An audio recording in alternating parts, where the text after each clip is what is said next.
Hollywood TV.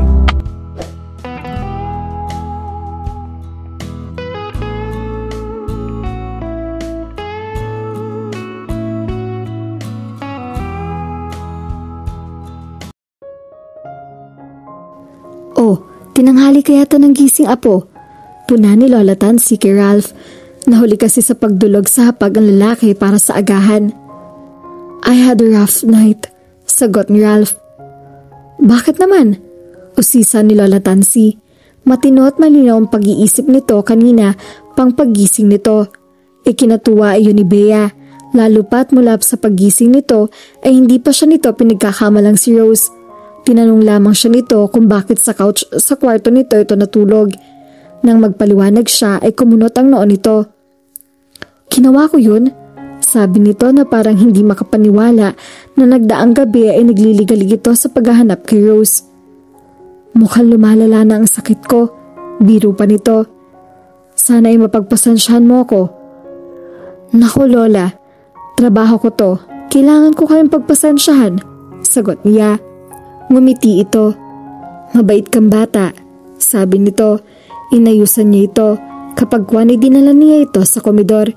Kanina pa niya nalalanghap ang mabangong halimuyak ng kape at ng iba't ibang pagkaing pang-agahan na inihanda ni Choleng, kaya alam niyang luto na ang almusal.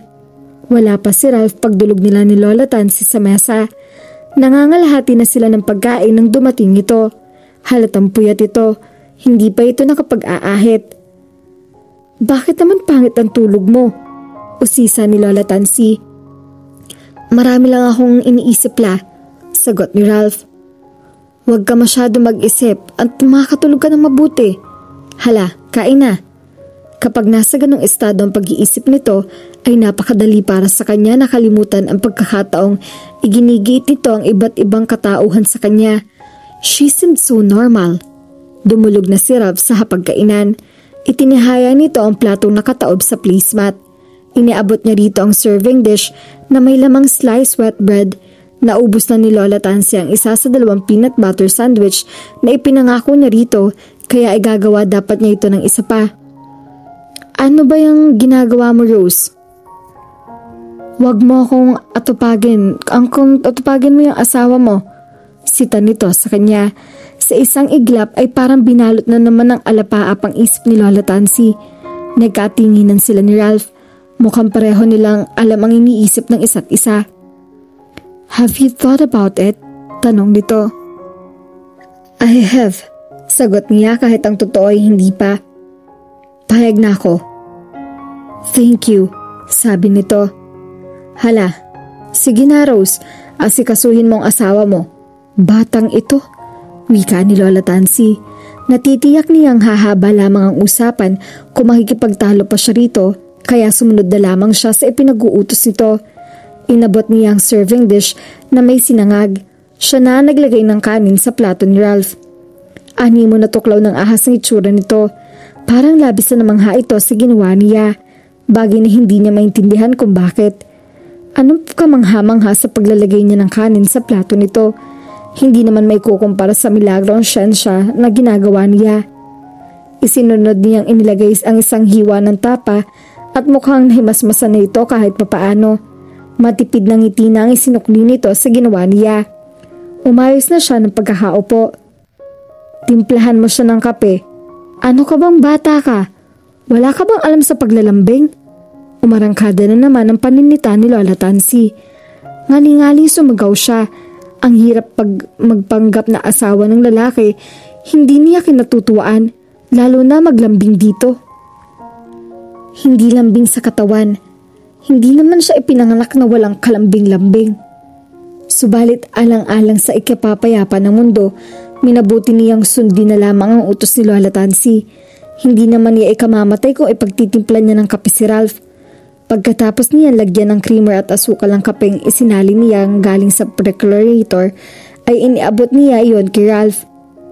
Mukhang in the interest of world peace ang drama namang ito.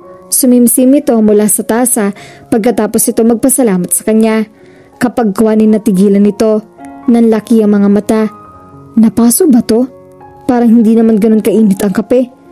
Sinulyapan niya ang lalagyan ng asukal at creamer. Doon din galing ay pinagtimpla niya ng kape niya, kaya natitiyak niyang hindi asin, vetsin o cumin ang naihalo niya roon. Kaya ano problema ng lalaking to? "This coffee tastes great," sabi nito. "Really great." Tila ba hindi nito kaakalain ng isang katulad niya ay makakayang gawin ang bagay na iyon. "Better than those ones I've tasted in those coffee shops." "Uy, over na yan ha. Baka kung inaano mo na ako niyan." Ngalingaling kansyawan niya ito, ngunit hindi niya alam kung paano ito magre-react. Baka kainin siya nito ng buhay o hindi kaya ay baguhan ng apoy. "Sinabi ko naman sa'yo, masarap magtimpla ng kape ang si Bea," sabi ni Lola Tansy. Napatingin siya rito. Siya yata magkakaroon ng demensya dahil sa pagbabago-bagong takbo ng isip ni Lola Tansy. "Makikirahit ka na lang sa sinasabi niya, sister," anang isang bahagi ng isip niya. "Salamat po," sabi na lamang niya. Naubos agad ni Ralph ang laman ng tasa nito. Pagkatapos niyon ay inabot nito sa kanya ang tasa ng kape. "More," sabi nito. Inirapan niya ito. "Murin mo mukha mo. Ibato ko kaya sa yung tasang yan o kaya ibuhos ko sa yung laman ng percolator." Asus, nagdrama pa. Tuwang-tuwa naman. Napansin pala ng isang bahagi ng pagkatao niya ang kasiyahan niya sa papuri ni Ralph. "He likes your coffee fine. Kailangan bang i-celebrate iyon kagaya ng pagdating ng bagong milenyo?" Sa pagtatalong iyon na nagaganap sa kanyang isip ay nagka-ideya siya kung ano ang nararanasan ng isang taong may mild dementia. Masakit pala iyon sa ulo, kaya naman pala in and out sa realidad si Lola Tansy. Dapat siguro ay kapayapaang pandaigdig na munang isaalang-alang niya. Kaya sa halip na mag-react ay parang sa maamong kordero na kinuha niya mula kay Ralph ang tasa. Nagsalin uli siya roon ng kape at saka siya nagtimpla niyon. "Late na ako makakauwi mamaya la," sabi ni Ralph pagkatapos itong higupin ang laman ng tasang inabot niya rito. "Trabaho na naman?" "You work too hard," komento ni Lola Tansy. "Kung sa bagay, naiintindihan kita. Para iyon sa kinabakasan niyo nitong asawa mo. Matanong ko nga pala kayo, kailan niyo ba ako bibigyan ng apo sa tuhod?" Tumingin nito sa kanya. Muntik na siyang masamid sa hinihigop niyang kape na tinimpla niya para sa kanyang sarili. Ano? May masama ba sa tanong ko? Gusto ko nang magkaapo sa tuhod. Ano ba? Nakapila na ako para lumulan sa eroplanong pinopiloto si Miss Mapendro. Nagkanda utal-utal na si Lola Tansy. "Kung kukupad-kupad kayo, malamang na hindi na masisilayan na magiging apo ko sa tuhod." Inilapit uli niya ang rim ng tasa sa bibig niya. Hihigop na lamang siya ng kape kaysa sagutin niya ang tanong ni Lola Tansy. Hindi niya alam ay sasagot doon. Ang isa pang bumabagabag sa natuturete na niyang mga selula sa utak ay kakaiba, kakatwa at higit sa lahat, nakakainis para sa kanya na kilig na hindi niya alam kung saan nanggagaling at kung bakit bigla siyang naisipang atakihin yon. Wala namang kakilig-kilig sa imaheng nabuo sa kanyang isip kung ano ang kinakailangan nilang gawin ni Ralph para mapagbigyan ng kahilingan ng lola nito. "Hay, minamild dementia ka na nga," aniya sa sarili. "Ano na? Hindi ka na sumagot dyan?" Untag sa kanya ni Lola Tansy. Hindi pa pala ito tapos sa pangungulit. Sinundot pa siya nito sa tagiliran kasabay ng pagpukaw nito sa atensyon niya at napaigtad tuloy siya. Hindi ko po alam kay Ralph." Tuloy ay nagkanda utal-utal siya. "Bakit? Si Ralph lamang ba ang dapat na magdesisyon? Ikaw ba? Ayaw mo bang magkaanak kayo?" Kuwan ho kasi." Napakamot siya sa ulo na animoy 5 barangay na kuto ang namumuga doon.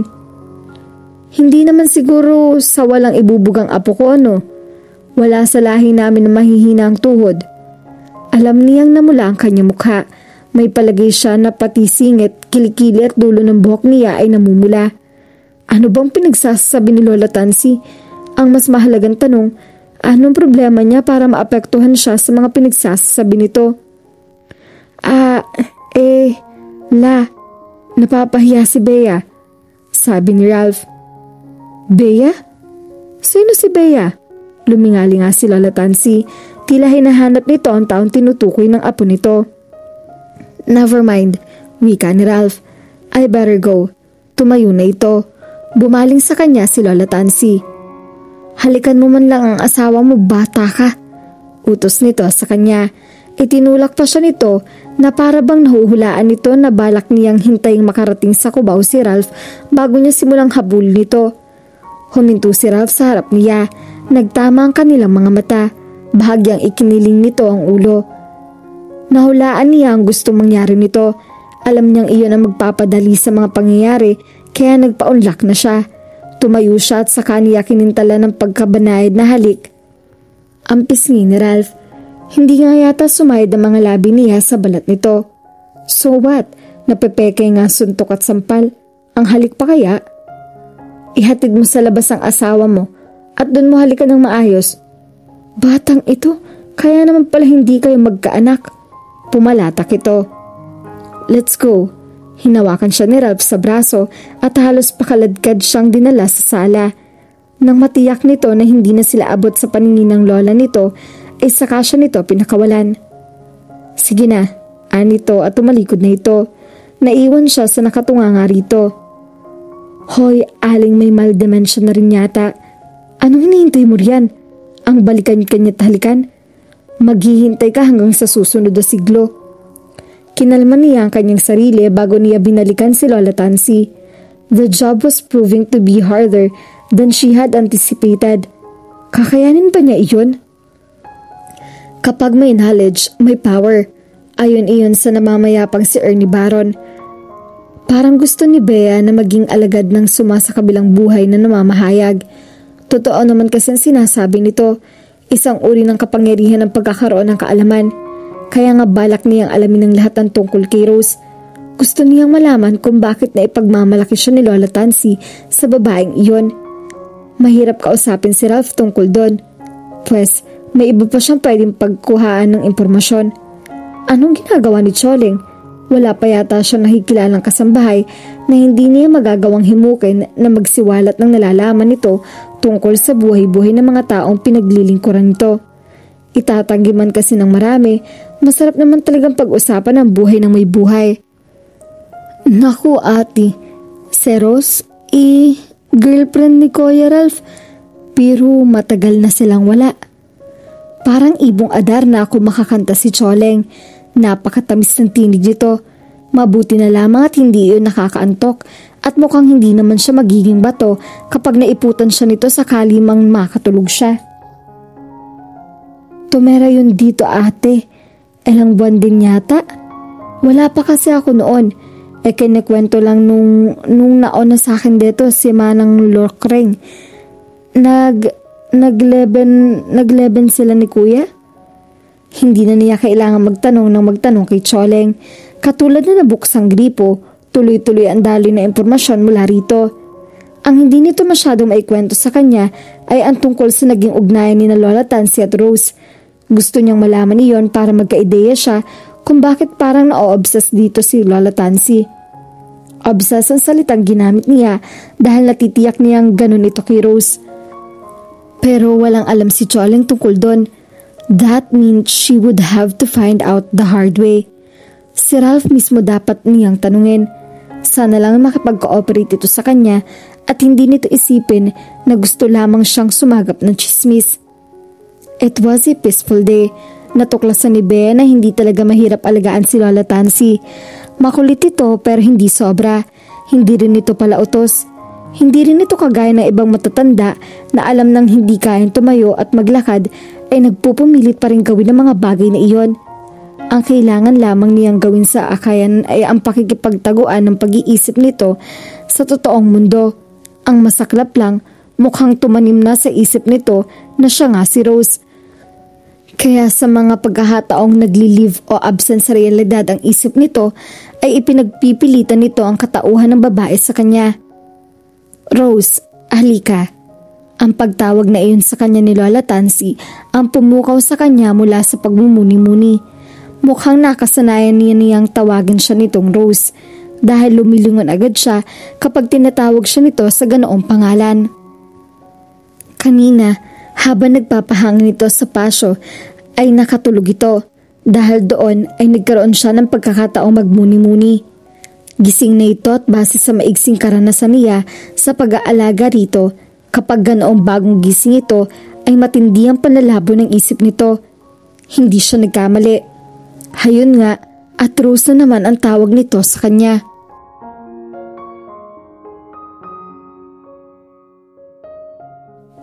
At dito na po nagtatapos ang ating kwento. Sabay-sabay po nating abangan ang susunod na kabanata. Maraming salamat po. God bless and stay safe.